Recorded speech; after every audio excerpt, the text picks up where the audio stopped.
Welcome back to the morning show here on Arise News. Political parties form part of the political institution of a nation with irreplaceable roles to perform towards the development of any society. Right here with us in the studio is the chieftain of the People's Democratic Party, Chief Olabode George, to discuss political party crisis making headlines and more. Good morning, sir. Welcome to the morning show. My pleasure, as Thank usual. you for joining us today. Welcome. Thank you. Well, since the last time you were on this program, so much has happened around the political space. That is true. But first, let me start with the PDP convention and the emergence of former Vice President Atiku Abubakar as the presidential candidate of the PDP. And then subsequently, his choice of former governor of Anambra State, Peter Obi, as his running mate. Now, this has generated a lot of interest. First, what's your assessment of that ticket, the Atiku Obi ticket? I believe it's God sent.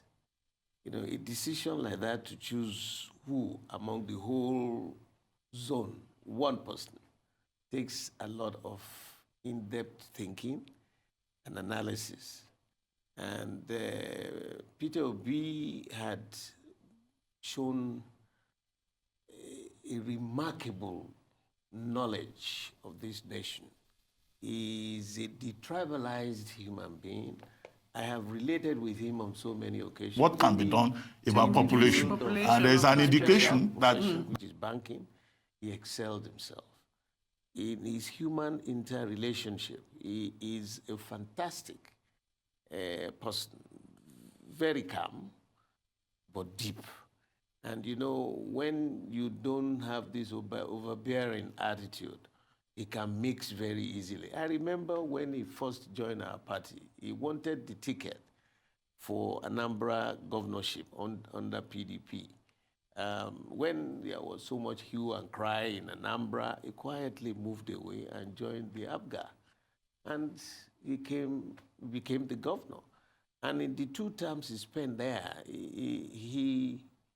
he excelled, he performed.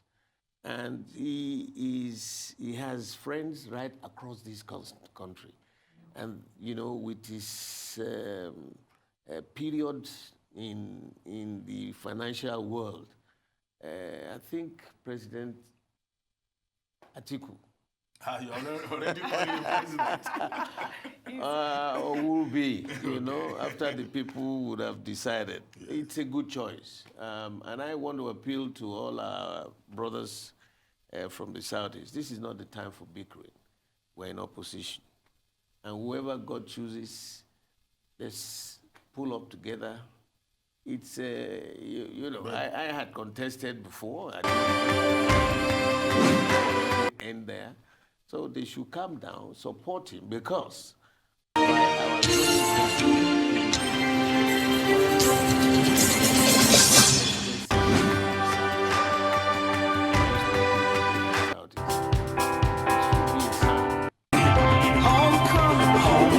Bravo, bravo. Salute to of improving the reading culture in Nigeria. Technology. As news correspondent Aaron Akere-Jola. Good morning, Aaron. Solutions to the present Concerned. election. Not consulted. Well, I mean, interesting report there from that in transportation, in the energy sector, and again, above all, there must be that political will. That's what his lawyer Is crumbling off the walls. a decision made. Right? Yeah. You know, Best interest. More. Diamond, your bank. He is not new choice in of Nigerian politics. former governor of Anambra State, Peter. Thank you. But since the last time you were... He must have interrelated with most of them.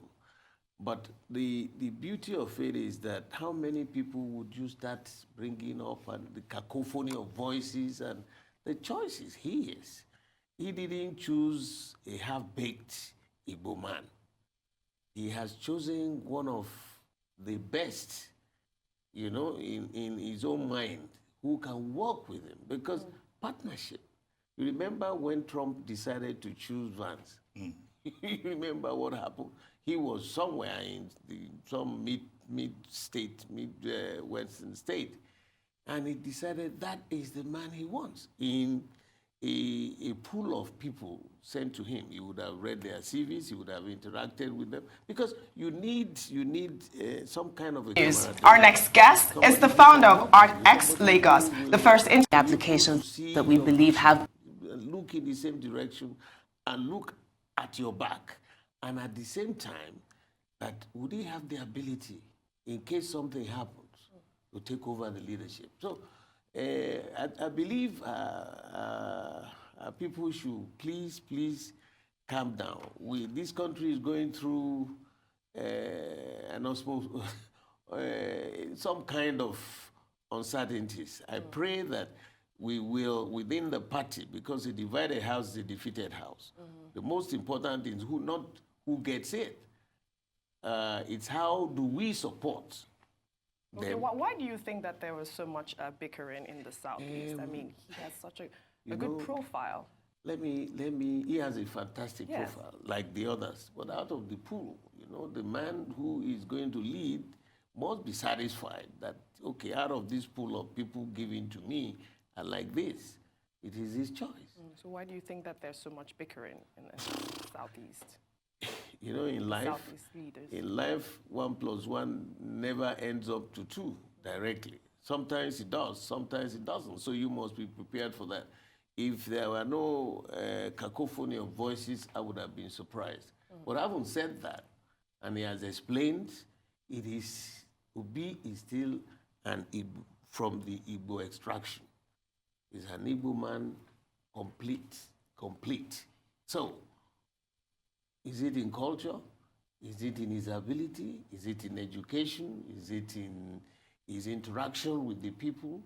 So what is wrong with it? I take, for example, when we had the issue of the national chairmanship thing in the PDP, it was zoned to the Southwest. Somehow, it went to the South. Some of my colleagues who are contesting from Southwest decided to leave the party. So I said, no, if you see anything wrong in your party, that is not the time to move. If your house is leaking, you don't abandon the house and go and be a tenant, especially if you're a landlord. You fix it. And the issue of people moving all over the place like a rolling stone, it gathers nothing. But still on the Atiku B ticket, yes, an umbrella group of northern youths, yesterday reportedly visited President Obasanjo. And they were saying that they would like him to intervene and advise Alhaji Atiku to drop Governor Obi. And their argument is that Peter Obi is anti-North. Their second argument is that is too soft, and that he will not be able to stand up to a cabal that would naturally emerge around the president if President Atiku were to emerge as president. I don't see that depth in their argument. That Obi is soft because he has this mien of a very calm, very cerebral mind. Is it the man who carries a sword all over that he must have a hard face? Nigeria is moving away from that. The fact that he is of quiet disposition doesn't mean he's a weakling. I have interacted with him. And, sometimes in this political thing, there could have been sponsorship, they must go there. And when Baba decided to choose Atiku as his running mate, I was there in Jos. Nobody knew. I remember, in particular, those who were waiting in line. We had the late Papa Shiroma, Alhaji late Rimi, Baba Bamanga Tuko, Professor Aminu. These are high-sounding, highly respectable, responsible Nigerians. But then, the night before, I just kept asking Baba, who is going to be, what is my business? Are they running after you? Who is your running mate? He said, is it you or me that is going to have a running mate? Eventually, he said, well, I won't choose somebody older than me. I won't choose somebody of my age. I will choose somebody who is much younger than I am, so that in 8 years he will be ready to be. So those are that was personal to him. So he shocked everybody the following morning, when he announced that, because at that time, Atiku was already governor-elect in Adamawa. Nobody thought that was possible. So it's not a do-or-die issue. It's the choice one is his, and he must have put all this, look at the criteria Papa Obasanjo put into play. He won't choose somebody older than him. He won't choose somebody of his age. He wanted somebody much younger so he can key in and learn. Who knows what was in the mind of Atiku? One, what are the shortfall of Obi? When he was in banking, he succeeded. In his business, I don't know where they got the idea that, he is an anti-North. That's a shocking thing to me, because if you know the largest... No, they said he was supporting the indigenous people of Biafra movement. Anyway, maybe we should leave the choice of Peter Obi for now. What was the story behind the story, getting President Obasanjo to reconcile with former Vice President Atiku? If you listened to the acceptance speech, he said that if he wasn't chosen by Baba at that time, probably wouldn't be standing here. People wouldn't have known him. So he studied, went through the tutelage under Baba. That in itself, it's enough for reconciliation. And, a lot of people went in and on and said, the usual African system, in a typical African setting, you respect your elders. You want their blessing as you go in a new journey. You want their blessing, hoping that they are closer to the Almighty, so that they give you that blessing, and that blessing will see you through the journey. So people thought, no, if he had worked that closely with him for 8 years, he needed his blessing. So people moved in and talked about it and said, and gloriously, and graciously, Baba accepted. And then he came. Whatever differences in the past, even, the closest unit in a family, the husband and wife, you quarrel sometimes. But remember what we are taught in the Holy Book, that even if you disagree, it should not last for one day. You should have that large heart, because God himself forgives us 70 times 7. So why not? So, and if you're thinking of your country, you need somebody, you need God's guidance, you need everybody to do as much as humanly possible to get everybody to give you that blessing. And I am happy that it's done. Oh, so why was it important for Obasanjo to endorse him? Why is that important? If you write the history of this country, do you think Obasanjo's name will not appear there? He's an icon. And you're still in the same party. You need, like I said, the blessing of the older generation. You need the blessing of, especially, you yourself in your acceptance speech acknowledged that he was like your teacher, your trainer. So sometimes, if you are graduating and you want to thank your teachers, you want to thank the principal, that they give you this opportunity and all that. So doing that, So are we saying that if he didn't do that, would it affect Atiku in any way? God's ways are not our ways.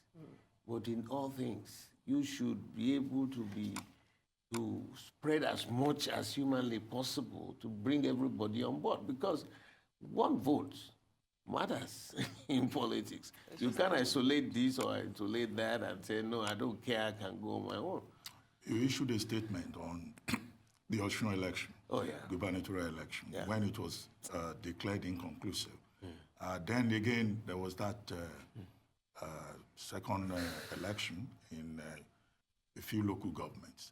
Now, How did the party manage to lose Senator Yola Omishore, who became more or less the deciding factor in the whole of that process? I think when the history will be written, that will be the darkest part of the history of Osun. It was a charade. It was absolutely shambolic. It was the worst corrosion of democracy I have ever seen. You know, when they even reminded the gentleman, the INEC man, about the 4 million votes, you know, still, which he said they will add up at the end, he told them, you can go to the tribunal. You know, what he did to me, he reminded me of the 1963 crisis in the Southwest.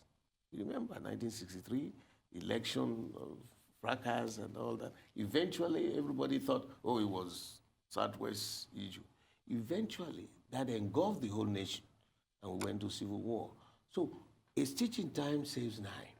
We needed to make sure that this kind of nonsense should not happen in the 21st century. See the report from the international community who came to as observers. And I am too sure that that was why there was some kind of a reshuffle in the INEC headquarters, because it was a sham, absolutely shambolic. I said, look, people are watching us. We want investors to come to this country. If this charade can go on, how do you convince them to come? We should move away from the messy, murky edges of dirty, silly, primitive politics. But Senator Ademola Adeleke and the PDP have gone to court to put in a petition, to the tribunal rather, you know, and then I guess that process will be seen through. Do you see the possibility of Senator Adeleke winning through that process? Facts are facts. I believe in the judicial system. I went through the same experience. You may not get it the first level. We will keep appealing, but we have the appellate court, the Supreme Court. The gentlemen at the Supreme Court know that whatever decisions they make there becomes, the lawyers have a calling, they have a saying that it becomes, they have a word for it, I don't remember that now, but it becomes some kind of... The position of the law. Yeah, a reference point for other judges. So they hardly, well, we are human, but they don't just decide on things anyhow. They look at the import of the facts before them, and they are no longer afraid, because where else are they going? Supreme Court justice. In America, you know, it's for life. But here, 70 years you go on retirement because of our nation. But so I believe that someday justice will be dispensed. Well, since the last time you appeared on this program, there have also been very serious developments in Lagos State. But before we talk about the APC side of it, when Jimmy Agbaje was announced as a gubernatorial candidate of the PDP, there was some misgiving in some quarters. I don't know whether you had that. Some people say, why does he just show up every 4 years? And then after the election, if he doesn't disappears win, like he a submarine. You know, they were saying on Twitter that the PDP, to challenge the APC in the gubernatorial election in Lagos, maybe the PDP should have chosen somebody more aggressive. Are you behind Jimmy Agbaje, or you just allow the process to go through, as you said last time? You said, well, you know. We must allow democracy to thrive. Government of the people, for the people, by the people. Let the will of the people be respected. They made the choice. We had 2 people who contested. And, you know, if you saw our convention, it was vintage PDP. It was, what I expected was what happened, because I was at the first convention in Jos. Clear, fair, and Nigerians saw what happened in Port Harcourt. It was free, it was fair. Everybody went about their, duties peacefully. Now, what that means is we are also telling Nigerians, the electorate, they are more than card-carrying members of any political parties, that look, we are better managers. This is the way we can manage ourselves. So when we come to you asking you, trust us and vote for us, they will be able to look and watch which of these two parties would I believe. The one that said they had 14 million at the convention. I don't know the capacity of... I wanted you to comment on Jimmy Agbaje. Because I know that even after Jimmy Agbaje's emergence, yes. You were praising Ambode. You were saying Ambode is a very good governor. Ambode, was better, better than Fashola and all of that. I mean, if Ambode, for example, had emerged as a candidate on the other side, and your party in Lagos has its own candidate, will it have been right to be praising the candidate of the opposition? It is not praising him. Okay. I'm not the type of person, when you have the fear of God in you, even if your opponent does something well for my state, you acknowledge it. I didn't say we would not have a better person than Ambode. I was stating the facts that I know. Okay, but reports say that there's a rift between you and Jimmy.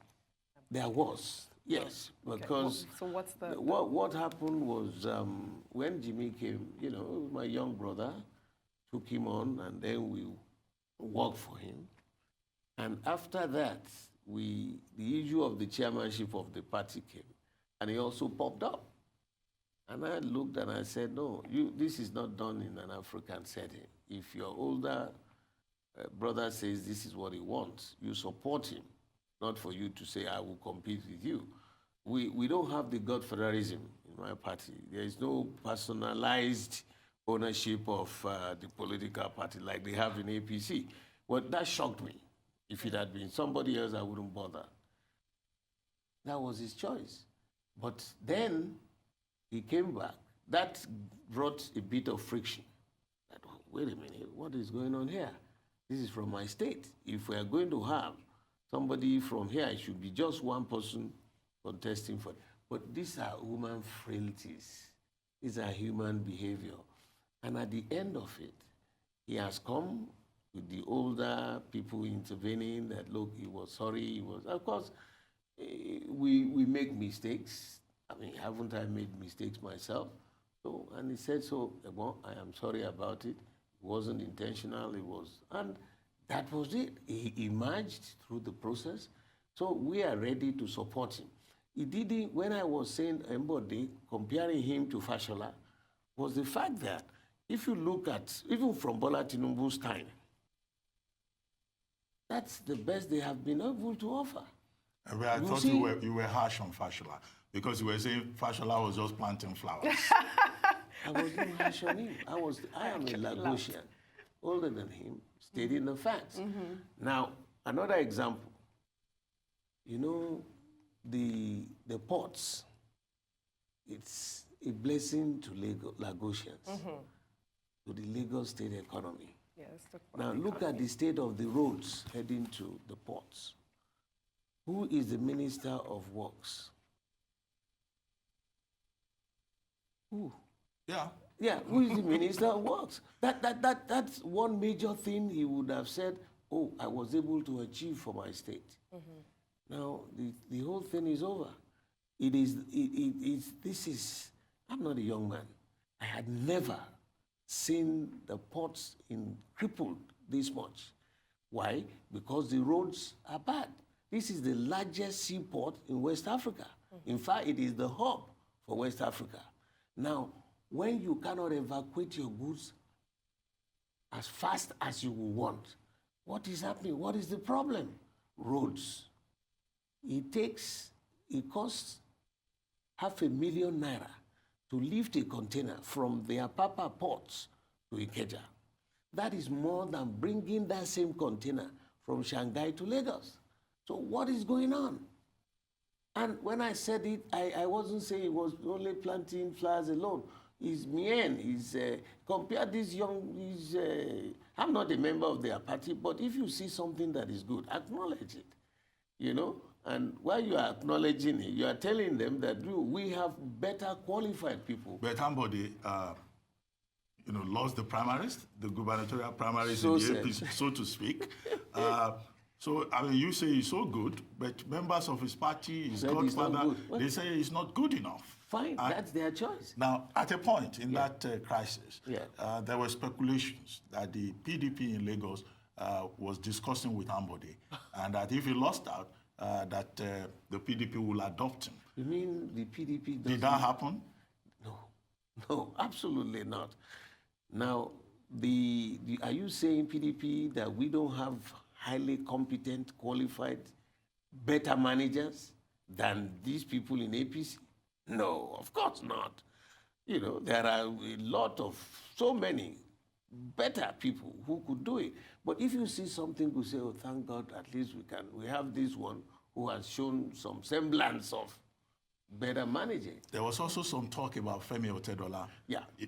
Possibly emerging as a candidate of the... In fact, what happened in that No, regard? Femi, I was in a flight with him, I think around April, and he told me, look, I'm coming to, contest for governorship. I said, well... He actually told you that? Yeah, he told me Okay. that on the plane.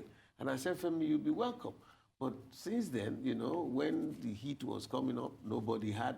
We didn't see Femi again. And of course, the others competed. It was an open thing. We don't have godfatherism in ours. You put in your ticket, you buy the form, you put yourself forward to the people, and they decide whether they want you or not. So he never showed up. Some people are saying that now, given the objective conditions in Lagos, in the APC, and in terms of public perception, that the PDP in Lagos stands a chance. Yeah. They say the same about Nigeria, that if the PDP at the national level is able to mobilize itself, adopt a good strategy, the PDP also stands a chance to return in 2019. But if you look at Lagos, the same observers say that there doesn't seem to be, enough enthusiasm within the PDP camp in Lagos to really sell their candidates, sell their programs, and at the same, we have at the lower level with the national PDP. You know, what is happening is that, one, you go through a process in ours to get the support of the card-carrying members of the party members, all right? Now, he has just emerged through that. The next process is the general election. And the INEC has a starting date for general campaign. Yes, that's We true. don't want to run foul of that. So he has to get himself prepared from within the party. He has completed that, the first hurdle.